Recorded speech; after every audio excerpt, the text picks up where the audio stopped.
জেলের ভেতর মানুষ মারা গেছে, কারা অভ্যন্তরে মানুষ মারা গেছে। বগুড়ার কারাগারের কথা আমরা জানি, যেখানে হার্ট অ্যাটাকে মারা গেছে। এর আগেও আমরা জানতাম যে অপারেশন ক্লিন হার্টের সময় যারাই আইন শৃঙ্খলা বাহিনীর হেফাজতে মারা যেত তাদেরকে বলা হতো তারা হার্ট অ্যাটাকে মারা গেছে। বাংলাদেশে আন্তর্জাতিক অপরাধ ট্রাইব্যুনালে এখন যে মামলাগুলো হচ্ছে তা মূলত রাজনৈতিক প্রতিপক্ষকে ঘায়েল করার জন্য এবং রাজনৈতিক প্রতিপক্ষকে শাস্তি দেওয়ার জন্য। বিশেষ করে ইতিমধ্যেই সব শাস্তি নির্ধারিত হয়ে গেছে, বলা হচ্ছে ফাঁসি দেওয়া হবে।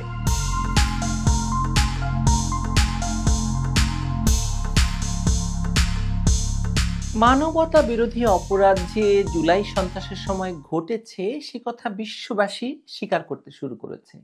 যে মানবতা বিরোধী অপরাধের দোষ সম্পূর্ণভাবে শেখ হাসিনা ও তার সরকারের উপর চাপানোর জন্য ডক্টর ইউনূস জাতিসংঘের দ্বারস্থ হয়েছেন, সেই অপরাধের দায়ে এবার ডক্টর ইউনূস ও তার সরকারকে আন্তর্জাতিক অপরাধ আদালত বা আইসিসিতে নিয়ে যাওয়ার কথা শোনালেন ব্রিটিশ আইনজীবীরা।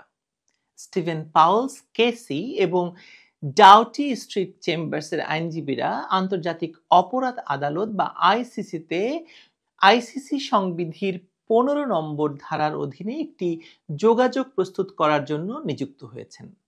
15 নম্বর ধারা আইসিসির এখতিয়ারের মধ্যে অভিযোজিত অপরাধের শিকারদেরকে এই ধরনের অপরাধ আইসিসি প্রসিকিউটরের দৃষ্টিগোচর করতে এবং তদন্তের জন্য আবেদন করতে অনুমতি দেয়।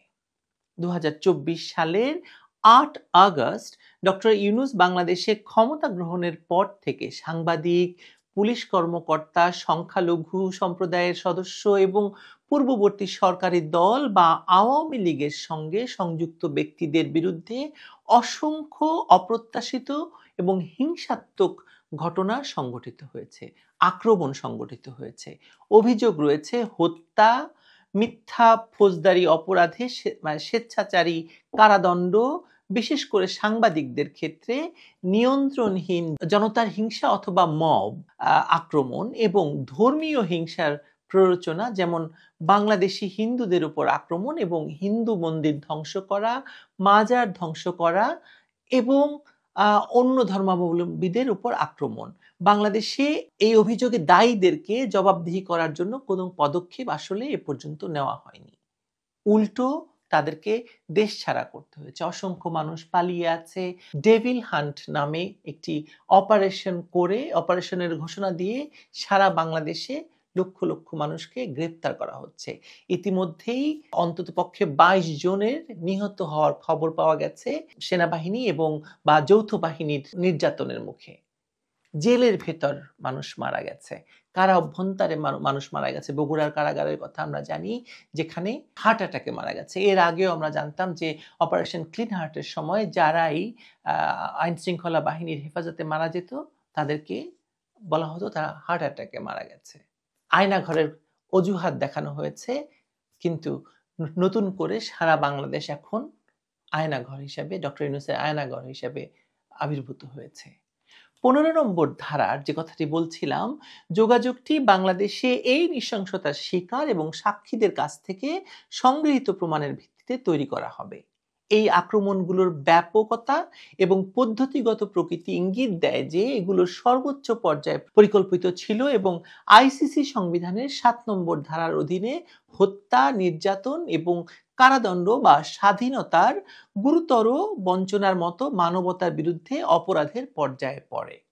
স্টিভেন পাউলস কেসি বলছেন, কেউই আইনের ঊর্ধ্বে নয় এবং বা যদি আইসিসির এখতিয়ারের মধ্যে অপরাধের শিকাররা নিজ নিজ দেশে ন্যায় বিচার না পায়, তবে এই অপরাধগুলো আইসিসির দৃষ্টিগোচর করা গুরুত্বপূর্ণ, যাতে একটি জোরালো এবং নিরপেক্ষ তদন্ত হতে পারে। বাংলাদেশে আন্তর্জাতিক অপরাধ ট্রাইব্যুনালে এখন যে মামলাগুলো হচ্ছে তা মূলত রাজনৈতিক প্রতিপক্ষকে ঘায়েল করার জন্য এবং রাজনৈতিক প্রতিপক্ষকে শাস্তি দেওয়ার জন্য। বিশেষ করে ইতিমধ্যেই সব শাস্তি নির্ধারিত হয়ে গেছে, বলা হচ্ছে ফাঁসি দেওয়া হবে। সেই ফাঁসি দেওয়ার কাজকর্ম শুরু হয়েছে।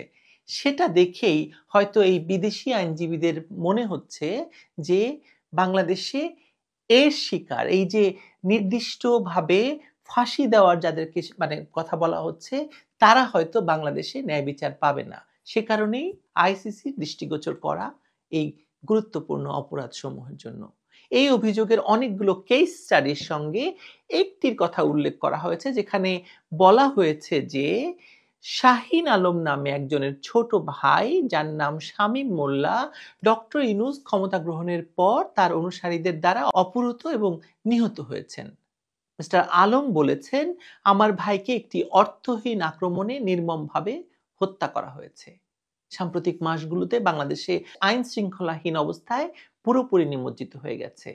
পরিচিত সন্ত্রাসীরা জেল থেকে মুক্তি পেয়েছে এবং মৌলবাদী গোষ্ঠীর সদস্যদের ক্ষমতায় বিভিন্ন পদে বসানো হয়েছে। আমি আমার ভাইয়ের জন্য ন্যায় বিচার পেতে চাই এবং দায়ীদের জবাবদিহি নিশ্চিত করতে আমি প্রতিজ্ঞাবদ্ধ।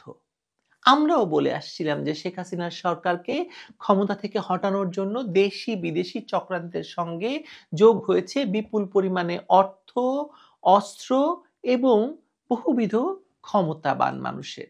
সেই অস্ত্রের ব্যবহারে কত সংখ্যক পুলিশ আর সাধারণ নাগরিককে হত্যা করা হয়েছে তার সংখ্যা আমরা জানি না।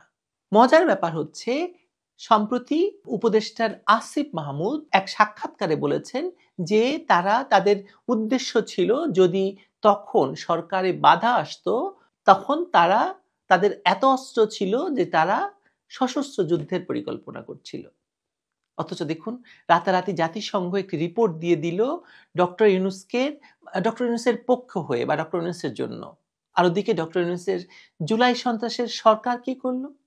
আইন করে এসব হত্যাকারীদের, যারা তখন পুলিশ হত্যা করেছিল, সাধারণ মানুষকে হত্যা করেছিল, স্নাইপার দিয়ে 7.62 রাইফেল দিয়ে হত্যা করা হয়েছিল, তাদেরকে দায়মুক্তি বা ইনডেমনিটি দিয়ে দিল। এই ইনডেমনিটির পেছনে কারণ কি? সেটাই হবে আইসিসির এই অভিযোগের মূল ভিত্তি। বাংলাদেশে এর আগেও ইনডেমনিটি দেওয়া হয়েছিল। কাদেরকে দেওয়া হয়েছিল আপনাদের মনে থাকবে নিশ্চয়ই। আমি দেখতে পাচ্ছি বাংলাদেশের এই জুলাই সন্ত্রাস যে বিশ্বময় গণতন্ত্রকে এক প্রশ্নের মুখোমুখি দাঁড় করিয়ে দিয়েছে, তাতে কোনো সন্দেহ নেই। আমি সেই প্রশ্নটি বলে যাই আপনাদের কাছে। কারণ বাংলাদেশে এরপর যে সরকারই আসুক না কেন, এই জুলাই সন্ত্রাসকে বৈধতা দিলে পরবর্তীতে কোনো সরকারই আর শান্তিতে দেশ চালাতে পারবে না। প্রশ্নটি হলো, রাষ্ট্র কি একটি জেগে ওঠা চর? অস্ত্র আর অর্থ আর পেশি শক্তি থাকলেই রাষ্ট্র ক্ষমতা দখল করা যায়? যেমন বরিশাল কিংবা পটুয়াখালীর কোনো একটা জায়গায় চর জাগলে মানুষ যায় চর দখল করতে? দয়া করে ভেবে দেখুন প্রশ্নটি সঙ্গত কিনা। ভালো থাকবেন।